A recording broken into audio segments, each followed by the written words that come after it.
recent global health crisis has unraveled some of the weakest areas of our country's education systems. It has worsened education inequality, with younger, vulnerable, and disadvantaged children among the most affected. In all of these, one thing is clear: we need to act now. From the nation's capital, all sides, all the time, I'm Robbie Alampay. And I'm Gretchen Ho. The big story tonight. Fire engulfed a commercial building near the Araneta Center bus terminal in Cubao, Quezon City earlier this afternoon. Let's get more details on this. We have with us mobile journalist Francis Orcio reporting live from Araneta. Francis, kamusta dyan? Right now, ongoing pa rin yung pag-apula ng apoy dito sa Araneta City Bus Center. No? And when I rode outside the building, there are still fire volunteers or officers na nasa loob nga ng gusali, and patuloy pa rin nilang inaapula itong apoy dahil as of the moment, hindi pa rin natatapos itong pag-apula ng apoy. Francis, gaano katagal na ba yung apoy dyan, and alam na ba natin kung saan nag-umpisa? Sa ngayon, hindi pa natin nalalaman dahil sa mga nakausap nating officers ng BFP kanina, mga otoridad, ay hindi pa rin nalalaman yung mitsa o yung pinagpulan ng apoy na ito. At nag-umpisa naman itong sunog alas 4:46 kanina ng hapon. Hey Francis, meron bang nabalitaang casualty, nasaktan, at gaano kalaki ang pinsala nitong apoy na ito? Sa ngayon, sa mga nakausap nating officers ng PFP o yung mga otoridad, ang sabi nila ay isa pa lang yung naitatala nilang sugatan dito sa insidente ng sunog. At sa ngayon, patuloy pa rin silang kumakalat ng datos kung ilan nga ba yung kabuang nasugatan o yung mga kumbaga nadamay o nasaktan dito sa sunog na ito. Okay, in the meantime, what should people know about the traffic in the area? Sa ngayon, kanina bago ako pumunta dito, nasa EDSA ako, grabe na yung traffic na madinaanan natin. And pagdating dito mismo sa Araneta Center ay may mga ilang daanan na dinarap na dito dahil nga mas pinarioridad nila yung pagdaan ng mga fire trucks dito nga patungo sa Araneta City Bus Center. Kaya naman, para sa mga pupunta pa lamang dito or yung mga dadaan dito sa Araneta Center ay pinapayuhan na natin yung ating mga kababayan na huwag nang dumaan dahil marami na ditong mga kanto o mga daanan ang isinara para i-prioridad itong mga fire trucks. Okay, maraming salamat Francis. That was mobile journalist Francis Orcio reporting live from Araneta. Search and rescue operations continue in areas badly hit by the 7.8 magnitude earthquake earlier this week.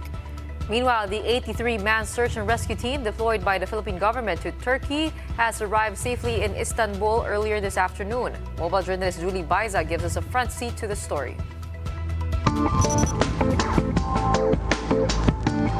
74 hours or more than 3 days after the magnitude 7.8 earthquake in Turkey, a man was rescued alive from the rubble in Antakya, which was greeted by cheers from the rescuers.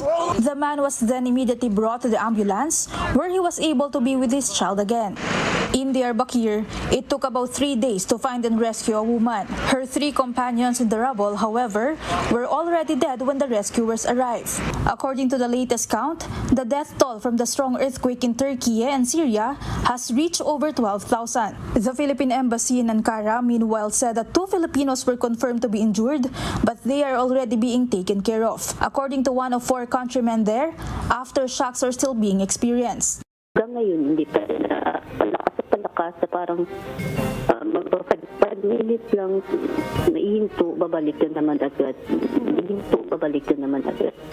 So, ilang araw na ngayon ang yung ibang mga tao dito nag-evacuate, pupunta ng ibang place.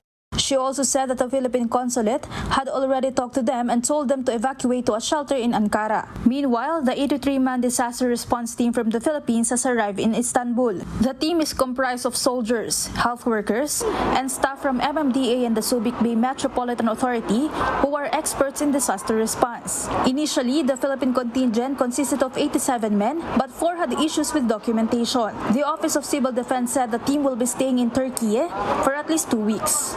The response team has been preparing for the cold weather, which has been a challenge in rescue operations. They also brought with them tons of medicine and other equipment that victims may need. So nasa amin ang mga gamot, nasa amin ang mga medical supplies, nasa amin ang mga medical equipments. Up to the point na pwede tayo makapag-intubate on the site and meron tayong portable ventilator na dala-dala rin. Mobile journalist Julie Baiza, We Are One News. Back here at home, Vice President Sara Duterte is urging other Southeast Asian education ministers and officials to act together to address education inequality, which she says was worsened by the global pandemic. Here is what we know. Citing data from UNICEF, the Vice President and Education Secretary said that even before the pandemic, more than half of 10-year-olds in low and middle-income countries were already unable to read or understand simple text. But because of school closures caused by the pandemic, this figure went up to 70%. UNICEF says that younger and more marginalized children are facing the greatest learning loss due to school closures. Speaking before the Southeast Asian Ministers of Education Organization Council, Duterte said the sector's leaders have to act now to address the growing education loss. Duterte assumed the council presidency as the Philippines takes over leadership of the organization from Singapore. Among CIMEO's priorities areas are early childhood care and education, addressing barriers to inclusion, and ensuring resiliency in the face of emergencies. The organization also wants to promote technical and vocational education and training, to revitalize teacher education, to promote the harmonization in higher education and research, and to adopt a 21st century curriculum. To support the Southeast Asian education sector, Duterte said the Philippines' Matatag agenda could serve as basis to create a roadmap. Through this strategy, she said, the Philippines' education sector is looking to make the curriculum relevant, to take steps to accelerate the delivery of basic education facilities, to take good care of learners, and to give support for teachers to teach better. To weigh in on the biggest issues being faced by the country's education sector, we have with us on the show Teachers Dignity Coalition Chairman Benjo Basas. Good evening. Welcome to The Big Story. Yes, Gretchen, good evening, and good evening, Sir. Okay, Sir Benjo, we already saw the figures, and now that we are back to face-to-face classes, tell us what exactly does learning loss look like on the ground, and what is the scope of that? Does it mean, only the lower grade levels are affected, or is it across the board? Perhaps it is across the board dahil nakita naman po natin from kindergarten, our first step dun sa formal education natin up to grade 12. Dito sa ating formal and basic education, since K-12 na tayo. Lahat po ito ay meron tayong nakita at naitala na mga learning losses din. Although, of course, we may agree na yung kinder to yung primary, kinder to grade 3, yung pinaka, pwede na sabing worst na tinamaan ito pong, well, even the DepEd, previously sinasabi na may crisis. So, we agree na there is this crisis po. And of course, this is not about mainly by the pandemic, but in fact, prior to the pandemic, yung performance po natin based on the metrics po ng international ay medyo mababa na. Of course, it has even been magnified by the pandemic and learning losses during our 2.5 years po na distance learning po natin.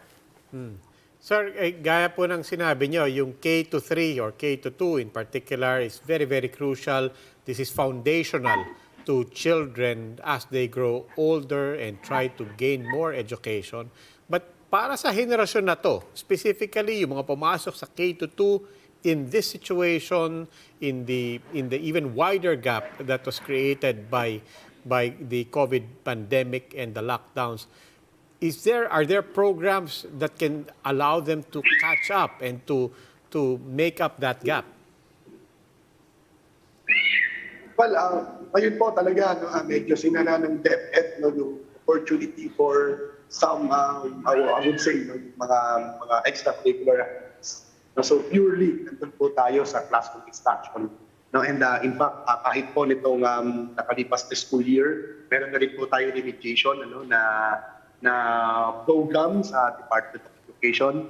No, yung mga teacher po natin ay of course dedicated naman po para magsagawa pa ng mga tutorial, some sort of tutorial services for our learners, especially po itong mga grade 2 ngayon, dahil itong mga or grade 2. Dahil these are the kids po talaga na hindi nakaranas ng social, ng school, ng physical school po. Kaya nandun po talaga yung focus. Of course, we will support and we will engage the Department of Education in this program para po pwede ko sabihin masalba natin yung mga bata po na ito because you're talking about Sir Roby, an entire generation of school children na hindi nakaranas ng proper schooling.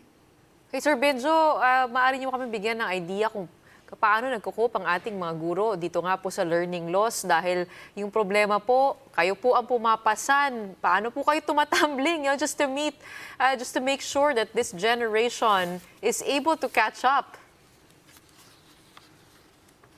Yeah, yun po, gaya po ng sinabi ko, ngayon talagang really have our teachers, especially in lower grades po, talagang kailangan po yung demand for individualized na pagtuturo po, na talagang one-on-one doon sa ating mga bata. Especially, of course, even some of our learners po, some of our pupils talaga, kahit yung pangalan nila ay hindi pa po kayang isulat.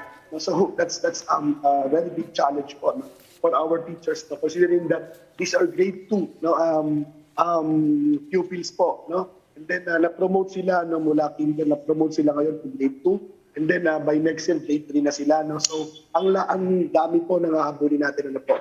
So yun po, yung mga teachers po natin, tama po kayo, well, depende ang pagtingin po, pwedeng challenge dito, pwede ring burden, kasi we are already burdened by workloads, marami pong mga economic issues namin, ng mga teachers natin, mga socio-economic issues. And take a look po dun sa ASEAN, sa SEMEO, nakikita po natin ang daming plano, pero one thing is missing. Wala po doon paano yung welfare ng teachers. Pinagit lang yung teacher po doon sa SEMEO program ay doon sa training. Of course, training is additional work for our teachers, additional tasks. Pero okay lang naman din sa amin yun, pero sana hindi po mawawala yung consideration for the socio-economic welfare of our teachers. Taking a look at the problem of the education sector, it's already piling up. We have the K-12 curriculum, we have the learning loss, we have the lack of facilities in classrooms. Kung nakikinig po ang Department of Education ngayon, alin po ba yung pinaka-priority at uunahin po sa dinami-dami po ng problema? Alam mo, Ms. Gretchen, ang hirap talagang sabihin kung ano yung dapat unahin. Dahil lahat po na ito crucial. Lahat po lang ito kailangan po sabay-sabay na gagawin po namin. But if there is one thing na for us that should be prioritized by the government po, dapat yung mga teacher po. Dapat yung teaching staff po natin. Dapat yung welfare ng mga teachers because everything follows. Kapag yung teacher po natin ay motivated, ang teachers po natin talaga naman ay inspired, ang teachers po natin na hindi nag-iisip ng kanyang mga utang, pambayad sa bahay, and everything. At siya ay talagang physically, mentally, emotionally prepared for classroom teaching po. Everything follows. Kahit pa magkulang yung mga facilities po natin. So dalawang bagay po, teacher at saka yung classroom situation, yung mga bata, yung ating mga class size, and of course yung mga materials po natin for our learners. Right, sana po mapakinggan ang inyong panawagan. Maraming salamat, Teachers Dignity Coalition Chairman, Mr. Benjo Basas. After the break, how is government protecting passengers of motorcycle taxis, especially in cases of unforeseen accidents? We'll discuss this and more when the big story returns. Keep it here on One News.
Hindi, tsaka dati.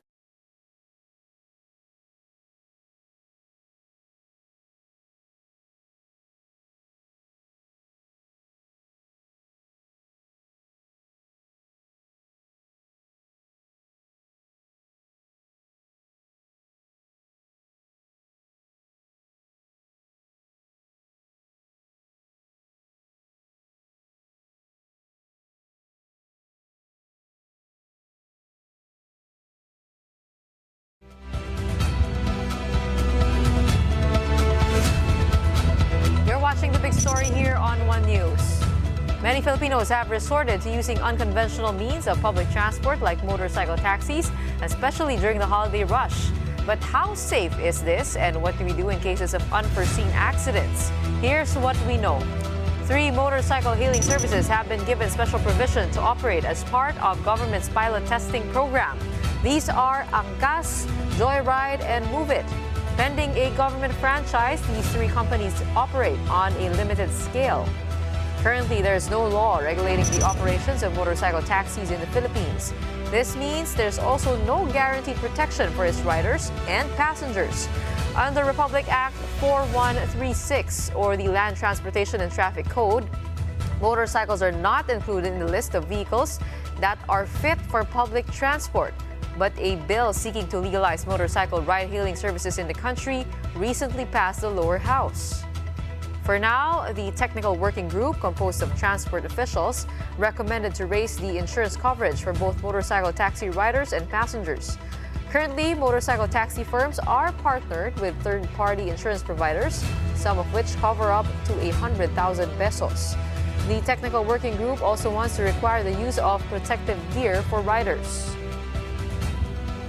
Many are relying on motorcycle taxis nowadays, but not all are lucky. We don't know when accidents will happen. So the best we can do right now is just to be careful. But what if you are caught in one and you're gravely injured? Who will make sure you get the proper treatment and compensation? Joining us tonight to share her experience is Ms. Joan Manyalak. Ms. Manyalak figured in an accident last year while riding a motorcycle taxi. Good evening, Joan. Good evening, Sir Rob. Good evening, Miss Gretchen. First of all, Joan, well, we're happy to see you here. You seem whole. Hopefully you're healthy. But tell us, what happened to you? Yeah, last October 19, specifically last year, 2022, na-aksidente po yung sinasakyan kong motorsiklo and one of those major 3 MC taxi. And nabangga po kami sa isang bus along C5. And unfortunately, tumama po yung mukha ko. As you can see naman po, deformed po yung ilong ko. So nabasag po siya, and including my eye socket. Marami po akong titanium plates here because of the accident. They have to reconstruct my face. Kaya medyo, ito na po yung pinakamagandang nagawa ng mga doctors para makapag-function po ulit ng maayos yung ilong ko, makahinga po ako ulit ng maayos, and sa mouth ko makakain and all. Well, John, we're definitely very sorry to hear that, but our viewers want to know, did the company cover for your operation, and what other forms of assistance did you get?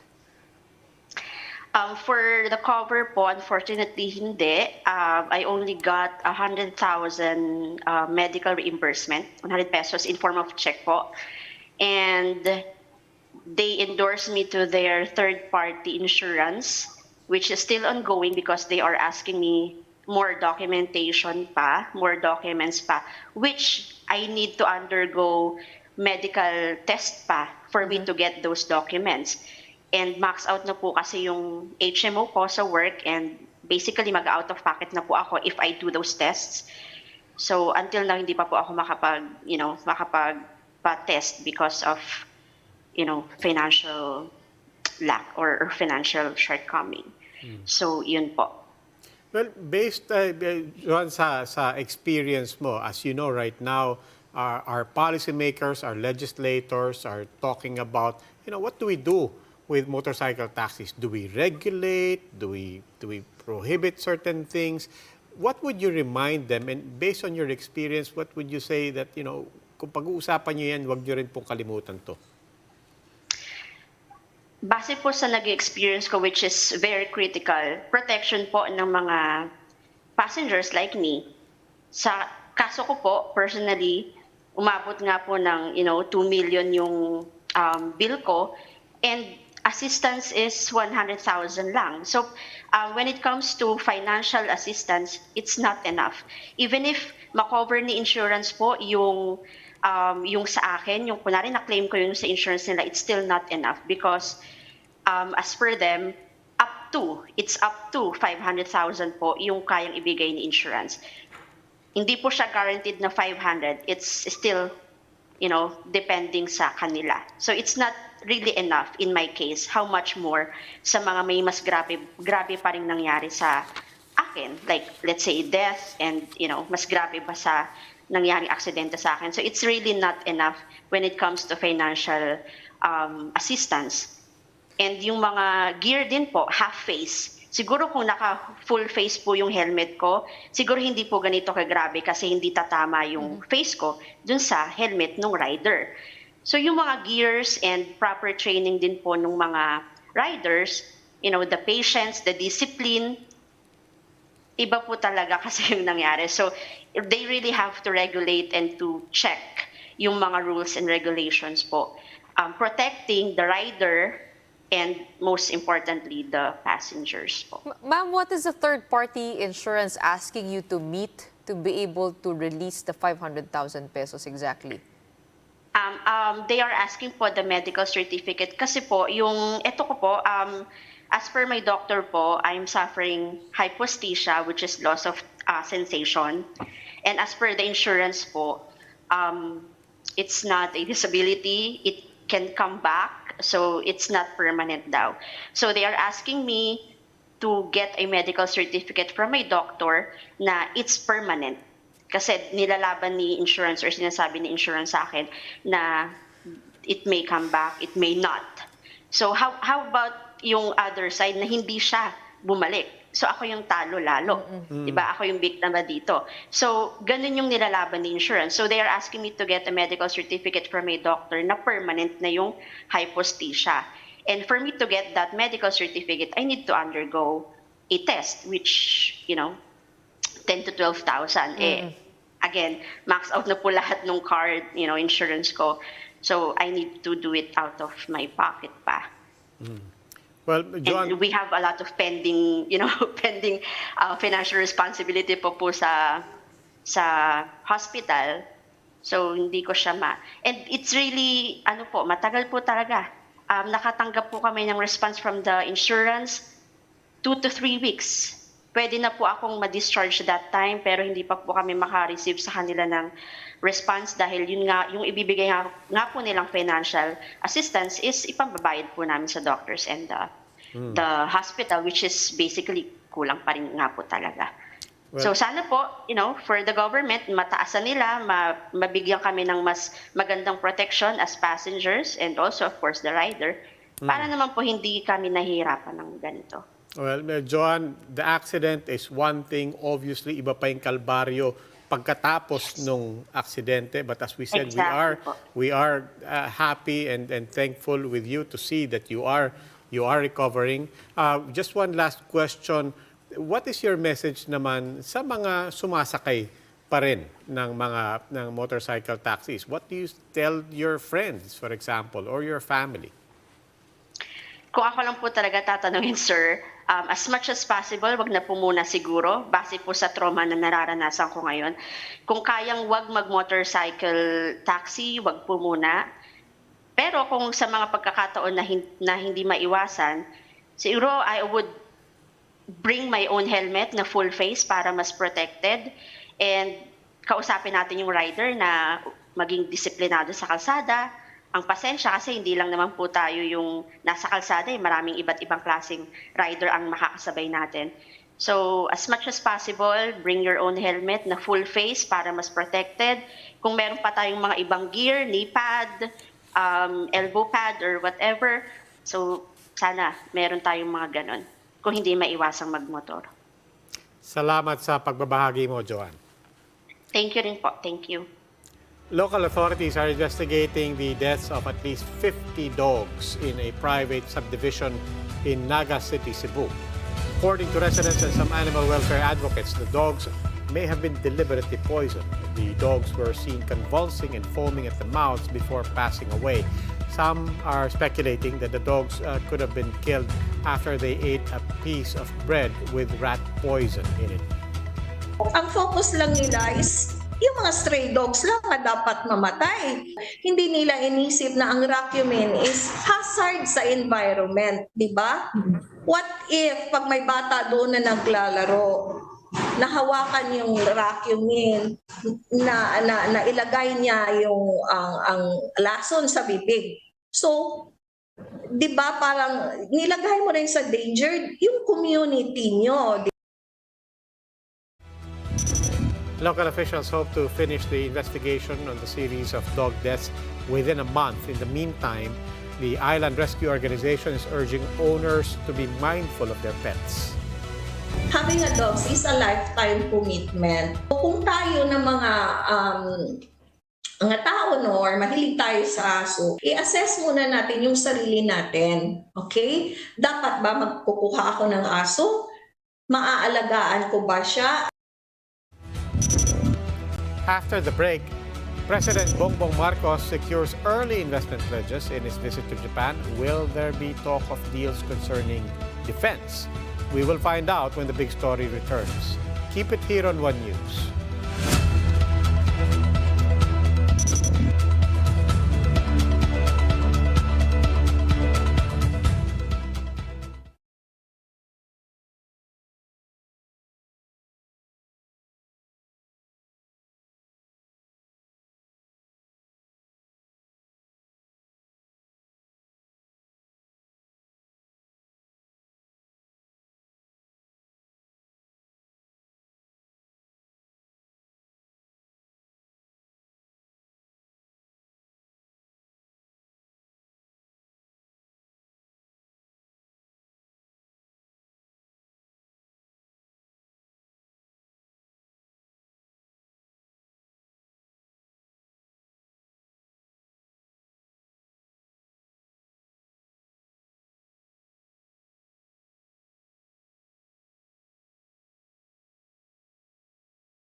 You're still watching the big story here on One News. President Bongbong Marcos has just concluded his first bilateral meeting with Japan Prime Minister Fumio Kishida. In their meeting, Marcos and Kishida exchanged key agreements between their governments. A total of 7 agreements were signed. They cover various areas of mutual cooperation, including humanitarian assistance, disaster relief, infrastructure, agriculture, and digital cooperation. President Marcos's visit to Japan gives us a renewed momentum for our two nations to further upgrade our bilateral partnerships we have seen in many areas over the recent years to an even higher dimension, and for us to make further contributions to the peace and stability of the region. The Prime Minister and I have agreed to cooperate even more closely in areas of economic cooperation, security and defense cooperation, maritime security and safety, healthcare mechanisms, environmental commitments. President Marcos also had a series of meetings together with his delegation earlier today. This morning, the chief executive sat at a roundtable meeting along with top executives from the semiconductor, electronics, and wiring harness companies in Tokyo. In this meeting, the Marcos administration secured investment pledges that are expected to create more than 10,000 jobs in the Philippines. At 4 p.m., that's Japan time, Marcos and First Lady Liza paid a courtesy visit to Emperor Naruhito and Empress Masako. And that's the big story tonight. For more updates, follow News 5, the Philippine Star, and Business World Online. You may also log on to onenews.ph for more in-depth analysis. Ako po si Robbie Alampay. The big story is also available via Signal Play app. Make a free account now at signalplay.com and stream One News anytime, anywhere. Ako po si Gretchen Ho. Stay safe, Philippines. And we are One News, all sides, all the time.